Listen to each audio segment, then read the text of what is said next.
Après-midi, mesdames et messieurs, bienvenue dans votre émission Les réalités quotidiennes. Nous sommes lundi aujourd'hui, c'est le tout premier jour de la semaine. Il est 15 heures juste l'heure de Kinshasa, l'heure à laquelle également nous allons prendre notre temps de partager une petite partie de découverte également et une partie de parler sans filtre parce que je vous avais dit, ici on ne parle que sans filtre. Histoire et Rubumba Bombawana dans notre émission, ça n'existe pas. Alors, nous sommes en direct de WEMSA Télévision. Je suis bel et bien Sharon Oumba, votre présentatrice. Je suis accompagnée d'une personne que vous allez bientôt découvrir. Moi, je vais vous rappeler. La fois dernière, j'étais accompagnée de Smith Fala, que je salue depuis quelque part.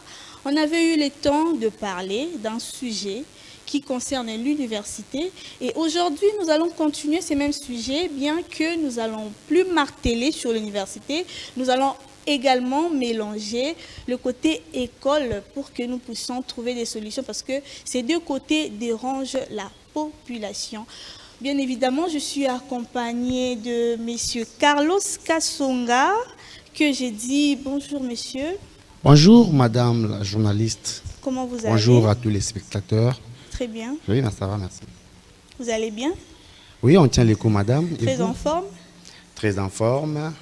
Surtout très motivé à apporter une valeur ajoutée. Ouais, ça se voit, c'est sûr. Merci beaucoup d'avoir répondu à l'invitation surtout. Je n'ai pas voulu vous présenter, je me suis dit non, monsieur Carlos, c'est là Yemorofabeta Biloko. Alors regardez votre caméra qui est juste là, présentez-vous rapidement. Merci beaucoup. Comme vous venez de le dire, madame la journaliste, je suis Carlos Kassonga, jeune cadre dans un grand parti politique, CPDD. Je suis également expert en éducation parce que je suis praticien de la pédagogie. Je suis également président d'une dynamique des jeunes conscients pour le développement de notre pays. Et souvent, nous insistons sur le changement et le développement de notre pays. C'est pour cela que nous sommes venus ici pour apporter notre voix. Merci beaucoup, monsieur Carlos, et j'espère que votre présentation est passée. Alors, aujourd'hui, nous allons parler d'un sujet, parce que l'autre fois, c'était un sujet concernant l'université, Et aujourd'hui, on a préféré marteler encore plus sur les systèmes de l'éducation de notre pays. Alors, le sujet est de l'école à l'université. C'est une question. Voilà, c'est une question. Vous êtes très approprié à répondre à cette question parce que je suis face à un expert à l'éducation scolaire. On espère bien avoir des réponses. Nous sommes excités là. On doit avoir des réponses. Alors, le sujet est de l'école à l'université. Les systèmes éducatifs congolais préparent-ils réellement les jeunes? Nous sommes là, système na bisomoko. Et poser les bisomos bas problème. Système au bisomoro to tangi, bisomoro to kuti, ça ne nous rassure pas encore jusque-là. Alors, je ne devrais pas le parler aujourd'hui moi-même. Je devrais le converser avec un expert tel que vous, monsieur Carlos, et répondre à nos questions. Je commence par ma première question. Quel est exactement notre système scolaire? Notre système éducatif scolaire, quel est exactement en tant qu'expert en éducation scolaire? Merci beaucoup, madame Sharon, pour une pertinente question qui m'oblige de répondre sans mâcher les mots. De prime abord, nous connaissons qu'au départ, nous devons d'abord commencer par définir les concepts de base. La thématique est claire. Nous avons parlé du système éducatif congolais. Et une question se présente là pour dire qu'est-ce que nous devons attendre à la fin de notre système éducatif pour les jeunes? Très bien. C'est clair. Par la définition d'abord du système éducatif congolais, nous devons retenir que le système éducatif congolais est un ensemble de cadres juridiques, ensemble de structures organisées pour l'atteinte d'un objectif éducatif précis. Très bien. C'est dans cette logique-là qu'autour de cette définition, nous allons juste s'intéresser sur les cadres juridiques de ce système. Parce que le peuple périt par manque de connaissances. Nous savons que lorsque le peuple a la connaissance, il ne pourra plus continuer à marcher dans l'ignorance et commettre des bavures. Ok. C'est dans cette logique-là que nous sommes ici. Ok. Alors, comment décrivez-vous aujourd'hui le niveau des élèves en République démocratique du Congo? Très bien, merci. Merci beaucoup, Madame Sharon, pour cette question pertinente. Aujourd'hui, en République démocratique du Congo, Madame Sharon, nous constatons que les élèves et leurs parents sont vraiment motivés pour l'avancement et la réussite de l'éducation de leurs enfants et de leur propre éducation. Mais il se passe beaucoup de bavures dans des écoles, il se passe beaucoup de bavures dans des universités, et ce sont ces genres de bavures qui apportent un peu un regret. Il y a même des gens qui ne veulent pas faire étudier leurs enfants, vu la mauvaise façon de faire fonctionner les choses. Mais au départ, selon la loi, dans le cadre légal, le système est là, le système a garanti qu'à la fin de ces processus éducatifs, l'enfant sera capable d'atteindre ses objectifs. Mais la réalité sur terrain est autre. Comment jugez-vous alors la qualité des enseignants et formation initiale? Comment les jugez-vous? Très bien.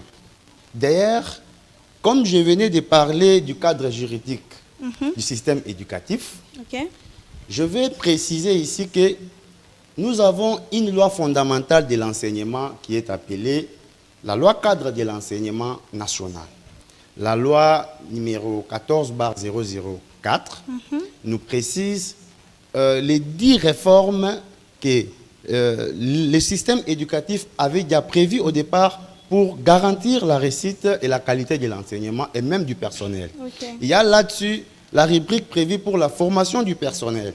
Alors, notre système a prévu cela, mais il reste encore qu'au ministère, qu'aux autorités de ce système, de mettre en place les inspecteurs, les agents de suivi pour aller jusqu'au bout, faire respecter les textes qui étaient déjà prévus dans cette loi pré-annoncée ici.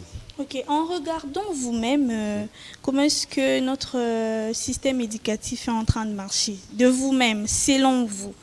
Pensez-vous que nous mettons, ou soit ce système met trop d'accent sur les diplômes au détriment de compétences? Bien sûr, madame, bien sûr. Aujourd'hui, nous ne préparons pas les jeunes capables de relever les défis de ces pays. Nous savons que c'est la jeunesse qui est appelée à relever les défis de ces pays. C'est pour cela, par-ci, par-là, nous dénonçons, nous proposons au gouvernement, aux autorités compétentes de veiller à la formation de la jeunesse congolaise qui est appelée à passer par les systèmes éducatifs, on commence d'abord par la maternelle, il y a l'école primaire, les secondaires et il y a également l'université. Pensez-vous que le problème commence de l'école au lieu de l'université? Le problème commence déjà à l'école. Oui, déjà à l'école, Madame Sharon, vous irez comprendre que l'enfant est venu initialement de la maison, la maman a envoyé ou le papa a inscrit l'enfant dans une école quelconque, du quartier ou de la rue. Et l'enfant arrive à l'école, au lieu qu'il puisse se soumettre ou se concentrer à l'essentiel de la journée, c'est-à-dire étudier, vous verrez que l'enfant serait emporté dans une autre distraction. Alors, cette distraction provient de beaucoup de choses. Il y a beaucoup de réalités dans les écoles. Alors, peut-être prochainement, on aura le temps d'en développer. Que manque-t-il aujourd'hui les jeunes pour réussir? Quand vous regardez ces systèmes, qu'est-ce qui manque aux jeunes pour réussir? Très bien. La jeunesse, d'abord, au départ, est le socle du développement de notre pays. Très bien. Allez-y comprendre que ce qui manque aux jeunes, ou bien pour ce qui manque pour qu'on réussisse à ces systèmes, c'est d'abord le manque de lecture. La jeunesse doit lire pour comprendre. Lorsque tu ne lis pas, tu ne vas plus comprendre, parce que la lecture a plusieurs bienfaits qui garantissent et préparent également cette jeunesse moralement à relever les défis demain. C'est d'abord le défaut de ne plus lire qui fait à ce que le peuple soit emporté. Que pensez-vous de l'articulation entre l'école, les secondaires et l'université? Y a-t-il des problématiques là-dessus? Bien sûr, maman. Bien sûr, parce que nous connaissons tous que l'école primaire a un objectif précis que la loi cadre a prévu à la fin de l'année. C'est-à-dire, tout pédagogue connaît, ceux qui nous suivent connaissent que à la fin de chaque leçon ou bien à la fin de chaque action éducative, il y a un objectif qu'on doit atteindre, qu'on doit faire respecter. Alors, c'est pour cela, lorsque nous préparons nos leçons, on nous a souvent dit que la partie la plus importante sur la fiche de préparation, c'est l'objectif opérationnel. C'est-à-dire, lorsque tu as préparé ta leçon et que tu n'arrives pas à atteindre ton objectif, tu as échoué. C'est-à-dire, c'est extrêmement question de respecter l'objectif. C'est déjà prévu qu'à la fin de l'école primaire, l'enfant sera capable de maîtriser des notions de base et autres. Et à l'université, il va s'adapter à la recherche. Comme nous connaissons tous ensemble qu'à l'université, on n'y va que pour la recherche. Bien qu'aujourd'hui, la plupart des étudiants ne se donnent pas à la recherche, mais quand même, au travers de cette émission, nous allons glisser l'avantage de faire des recherches et l'avantage de la lecture. Très bien, merci beaucoup. Je rappelle que nous sommes en direct sur MSA Télévision. Le numéro est juste là. Appelez-nous, laissez-nous des messages. L'expert est là, il va vous répondre. Il va répondre à toutes vos préoccupations, surtout. J'ai une question pour vous. Oui, madame. Quel est exactement votre rôle en tant qu'expert en éducation scolaire en République démocratique du Congo? Merci beaucoup, maman. Mon rôle dans ce système est d'abord de rappeler, de former, d'instruire. J'ai commencé ce travail, ça fait longtemps. Je commence déjà à prendre l'âge dans ce secteur. Ok. Et ça fait combien de temps? Ça fait maintenant plus de 10 ans depuis que j'ai commencé à toucher la craie. Très bien. Et aujourd'hui, là, je suis devenu ce que je suis devenu aujourd'hui. Mais j'ai commencé d'abord par la craie. Très bien. Alors, avancez votre rôle. Cette logique nous amène à comprendre qu'il y a à boire et à manger. Et nous devons nous impliquer tous pour le changement et le développement de ces systèmes qui, au départ, étaient déjà promis un système qui va garantir la réussite de nos jeunes qui seront demain des gérants, des dirigeants de ces pays. Alors, il est important qu'aujourd'hui nous en parlons. Que pensez-vous apporter dans ces systèmes scolaires que vous êtes en train de dénoncer, qu'il y a beaucoup de bavures, il y a beaucoup de corruption, il y a beaucoup de négligences et autres. Alors vous-même, quand vous regardez la caméra, que pensez-vous apporter dans ces systèmes pour un peu de changement? Bon, pas un peu de changement, mais pour un grand changement. Très bien. Moi, là, je ne suis qu'un individu qui peut proposer. Mais nous avons les autorités compétentes qui nous suivent. Nous savons qu'au départ, le ministre qui gère le système éducatif congolais, c'est-à-dire il n'y a pas seulement un seul ministère, il y a plusieurs ministères là-bas.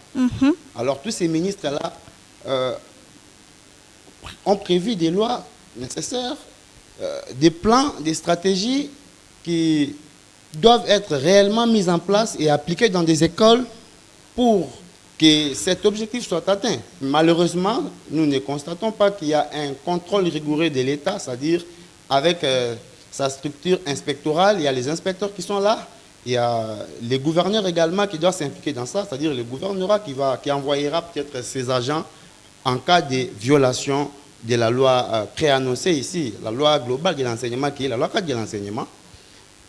Cette loi a prévu des sanctions appropriées à ceux qui détruisent dans des écoles l'avenir de la jeunesse de ces pays. Alors, ça ne reste qu'à l'État de prendre ses responsabilités, conformément à la loi. Très bien. Alors, quel conseil donniez-vous aux parents qui nous suivent aujourd'hui pour très bien encadrer les élèves? Parce que le problème ne commence pas à l'université. On peut retrouver beaucoup de négligences à l'université, mais on doit se le dire, certainement ça commence de quelque part, qui est l'école et les secondaires. Alors, regardez la caméra et donnez quelques conseils aux parents pour très bien préparer les élèves, afin de très bien affronter l'université. Chers parents, nous savons que l'avenir de nos enfants doit se décider aujourd'hui. Très bien. Prendre une bonne décision aujourd'hui, c'est garantir l'avenir de votre enfant. C'est-à-dire, la qualité ou l'avenir de votre enfant dépend aussi du choix de l'institution, dépend aussi du choix de l'école. Parce que nous savons que c'est dans des écoles, dans des instituts supérieurs, où peut-être l'enfant qui avait été déjà bien éduqué à la base arrive à changer. C'est-à-dire, faisons les choix aussi des écoles de qualité, faisons aussi les choix. Vous pensez aussi que le choix de bonnes écoles compte aussi? Oui, oui. Pourquoi je parle des bonnes écoles? C'est parce que je sais que ce sont les écoles qui respectent la loi cadre de l'enseignement. Donc, le socle, si nous voulons que ces secteurs puissent réussir, soumettons-nous, respectons en priori la loi cadre de l'enseignement. Alors, ces écoles-là aussi, qui recrutent un personnel de qualité régulièrement formé, parce que la loi prévoit aussi la formation des enseignants. Très bien. Régulièrement formé, et une école de qualité qui répond aussi aux normes, c'est-à-dire l'enfant ne peut pas étudier dans des conditions anormales, comme nous les voyons aujourd'hui dans d'autres écoles. Alors, il faut que les parents puissent faire le choix d'une école de qualité, l'université de qualité, bien que la responsabilité n'est pas seulement donnée aux parents, et l'enfant également a une responsabilité, et les responsables de gestion de l'école, le préfet, les professeurs, les promoteurs aussi, ont aussi leur responsabilité, et également l'État, comme je l'ai dit au départ. Très bien. Alors, quel est votre plus grand défi en tant qu'expert dans le système éducatif? Quel est votre plus grand défi? Très bien.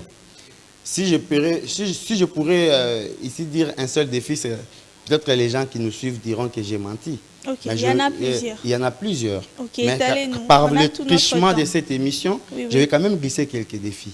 D'accord. Vous voyez, maman Sharon, aujourd'hui, des fois quand je vois l'avenir de ces pays, je vois les jeunes, je me mets à pleurer.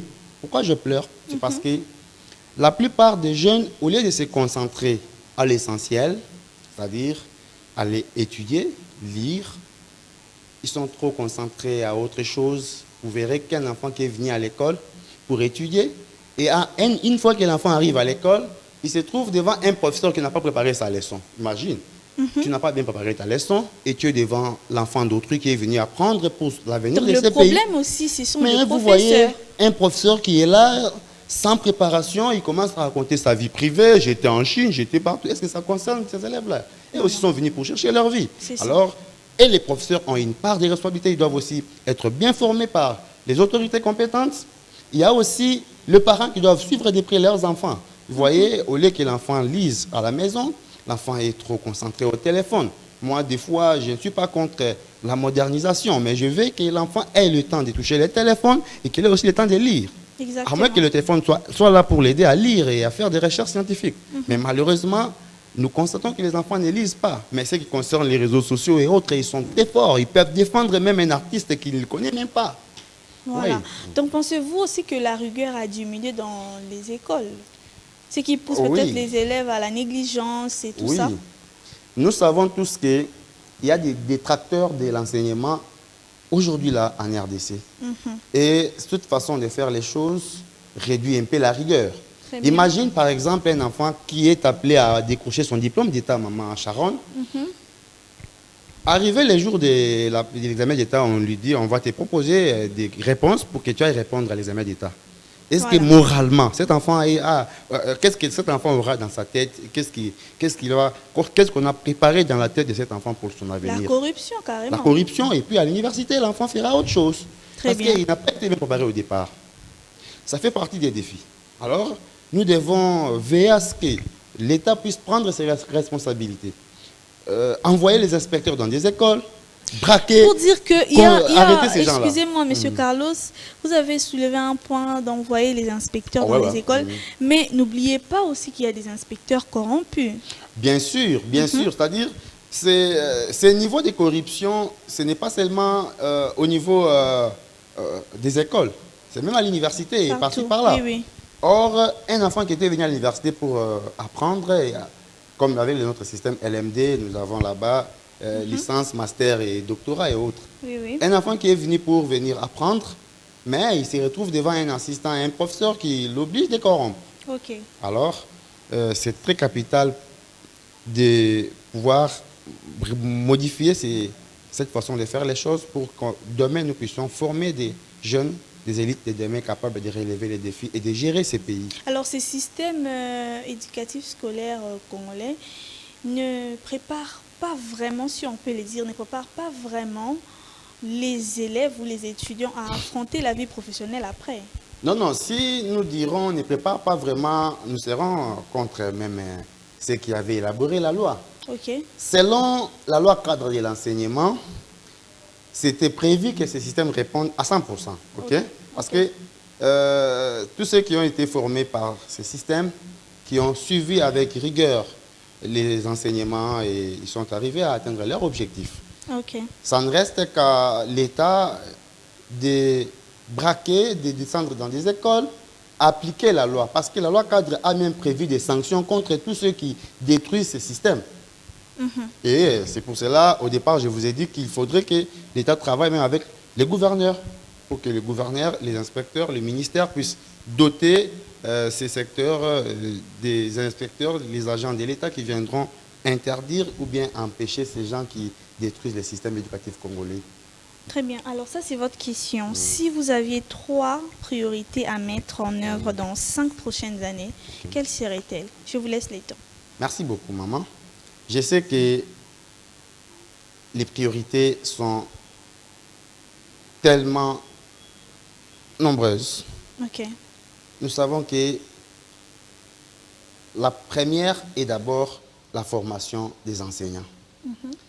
Les enseignants doivent être formés régulièrement. La loi a prévu cela.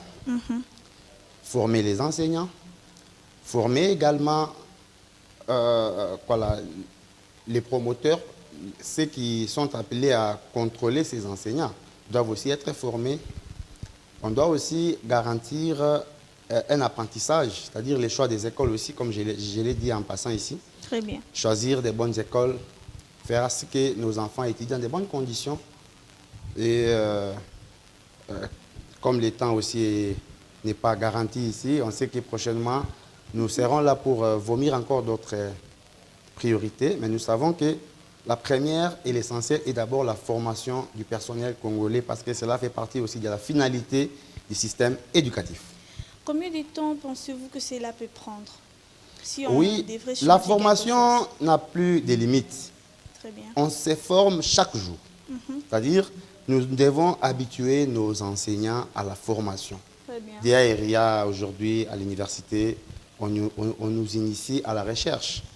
C'est-à-dire, c'est pour aider les futurs cadres de ces pays à découvrir une vérité, à découvrir des connaissances nécessaires qui vont l'aider à apporter sa valeur ajoutée dans ces pays pour le changement de notre pays.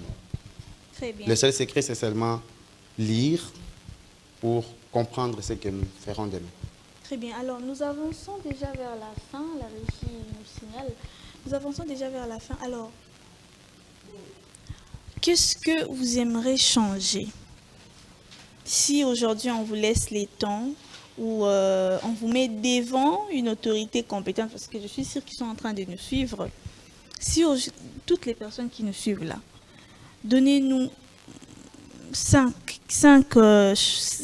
solutions dans tout ce que nous venons de parler. Ok. Je l'ai dit d'ailleurs ici, la formation initiale du peuple congolais, nous devons former, nous devons apporter la vulgarisation de la loi cadre de l'enseignement. Vous voyez, beaucoup ouvrent leurs écoles sans comprendre la loi de l'enseignement. C'est dans cette logique-là qu'on doit beaucoup prêcher cette loi dans des écoles, faire à ce que cette loi soit vraiment respectée. Et beaucoup déplorent que cette loi ne répond pas au système. Et moi, j'ai dit, c'est faux, parce que vous ne l'avez pas appliquée comme il le faut. Faire respecter la loi, ça sera la solution à tous ces problèmes. Les problèmes de manque de qualité, les problèmes par-ci par-là racontés dans des universités et dans des écoles. C'est seulement question de la loi. C'est pour cela, le titre 4 de notre loi cadre de l'enseignement a bien prévu, le titre 5 plutôt, a bien prévu des sanctions nécessaires. C'est pour cela, avec cette façon de dire, si seulement l'État prenait ses responsabilités, on allait commencer à vivre des procès en direct des enseignants. Tu as mal enseigné, tu as mal préparé ta leçon, on t'interpelle à la justice et on t'arrête. Très bien. Alors, regardez la caméra et quel est votre message? Quel est un message que vous devez passer à tous les étudiants et tous les étudiants et élèves qui nous suivent? Merci beaucoup. Je suis ici là pour passer un message important. Chers parents, chère maman, cher papa, je vous ai dit ici que faire le choix d'une bonne école, c'est d'abord la solution aux problèmes que nous avons tous dans ce système. C'est pour cela que je vous présente l'Académie de la Genèse 3750, une école située dans la commune de Lansele. une école de qualité. C'est un espace où chaque enfant grandit en confiance, découvre ses talents et se prépare à réussir demain. Nos enseignants diplômés offrent un enseignement attentif, moderne et respectueux, axé sur la réussite scolaire, les valeurs citoyennes et le développement personnel. Nous favorisons aussi les activités sportives et artistiques pour former les enfants à équilibrer, curieux et scolaires. Inscrivez dès maintenant vos enfants à l'Académie de la Jeunesse pour leur offrir un environnement sûr, stimulant et porteur d'avenir. Renseignez-vous à l'accueil et appelez-nous au numéro suivant 082 43 73 126 et au 082 31 74 598. Donnons à nos enfants la meilleure chance de réussir dans la vie, car ce sont eux qui seront la relève de demain. Donner la chance, c'est choisir l'Académie de la Jeunesse 3750, une école qui répond aux normes internationales. Là, vous trouverez les enseignants de qualité, vous trouverez l'enseignement également de qualité. Et moi qui vous parle, je fais partie du personnel de cette école. Je vous promets que vous ne serez pas déçus. Très bien, merci beaucoup. Mais il y a une précision que vous n'avez pas donnée, l'adresse. Très bien. Pendant que j'étais en train de parler, je devais aussi parler de l'adresse. Très bien. Nous sommes situés sur le boulevard Lumumba, dans la commune de Lantélé, quartier Baumbu 1, référence arrêt Makanza. Donc, quand tu te diriges vers Ntsélé, tu dépasses l'arrêt Plaza, tu te diriges maintenant vers le pont. Avant d'arriver à l'école modeste, il y a une école en étage. Il y a devant cette école, comme vous voyez en illustration, les drapeaux qui sont là, les drapeaux des États-Unis, les drapeaux de la France et de la RDC. C'est juste sur l'arrêt Makanza. Une fois que vous arrivez sur cet arrêt, vous verrez l'école. Arrivé à l'accueil, on va vous orienter à la réception. Et là aussi, je vous garantis que vous ne serez jamais déçus. La qualité là-bas, c'est l'académie. Chez nous, pour réussir, on n'a pas besoin d'envoyer les réponses aux enfants de la 6e pour décrocher. Non, c'est les critères des compétences. Là, nous mettons en valeur l'ensemble des critères des compétences qui sont valorisés chez nous. Un enfant qui décroche les diplômes chez nous est capable de faire quelque chose au moins avant d'aller à l'université. Très bien, merci beaucoup. Nous sommes arrivés à la fin. Je vous laisse encore quelques minutes pour dire quelques mots de la fin. Regardez juste la caméra. Merci beaucoup, chers téléspectateurs. Je venais de prendre part à cette émission pour essayer un peu de rappeler aux jeunes qui me suivent que la vie de ces pays dépend de toi. Ne t'emporte pas dans la distraction de ces mondes. Tu es le représentant d'abord de ta propre vie et de ta propre famille et même de ton pays. Très bien. Alors, prends le temps d'être concentré, lis. Parce que j'avais dit ici au départ que la lecture améliore même les vocabulaires. La lecture ouvre même la façon de penser, la manière de penser. Vous voyez aujourd'hui avec l'assainissement lancé par la task force lancée par le chef de l'État avec le service national, pour qu'un jeune prenne la bouteille et la jette n'importe où, c'est parce que le système éducatif n'avait pas été bien suivi. Très bien. Il faudrait qu'il soit d'abord lui-même formé, éduqué, et le développement de notre pays sera garanti. Parce que nous en voulons. Nous voulons que ces pays se développent. C'est grâce à vous les jeunes. Alors, ne ratez pas cette chance. Prenez au moins le temps de lire par jour. Je ne vous oblige pas. La lecture seulement va vous aider à comprendre réellement la clé du développement de notre pays. Et nous voulons que cette clé soit dévoilée et que nous l'appliquons pour le changement de ces pays. Merci beaucoup, Monsieur Carlos Kassonga. C'était un plaisir de vous recevoir aujourd'hui. Alors, mesdames et messieurs, nous sommes arrivés à la fin de cette émission, Les réalités quotidiennes. Merci de nous avoir suivis, merci de nous appeler, merci de nous laisser des messages, merci de nous dire tout ce qui se passe dans vos maisons, vos familles, par-ci, par-là. Ici, on édite tout. Ici, on ne cache rien du tout. Je ne peux pas clore cette émission sans remercier l'équipe technique, entre autres les DT les plus responsables, les DT les plus beaux, les DT les plus compétents. Je parle des Omega Bazo, la Réal, Solo. Pourquoi pas aussi dire merci à Doyen Massiala, les professionnels, les caméramans les plus professionnels. C'est Doyen Massiala, biso à tout la hanaba professionnel. Je salue également Plivier Lutumba Ngambi. Je remercie également notre DG Paul Toussoa. Merci pour l'espace, merci pour la confiance, merci pour tout ce que vous faites pour nous. Alors, je laisse aussi quelques minutes à vous. Si vous avez des dédicaces, faites-les rapidement. Je salue en passant d'abord ma maman. Très bien. Maman Annie Michika qui me suit en direct. À l'instant, elle a rempli les gens là-bas à la maison pour me suivre. Je salue tout le monde. Je salue également mon papa,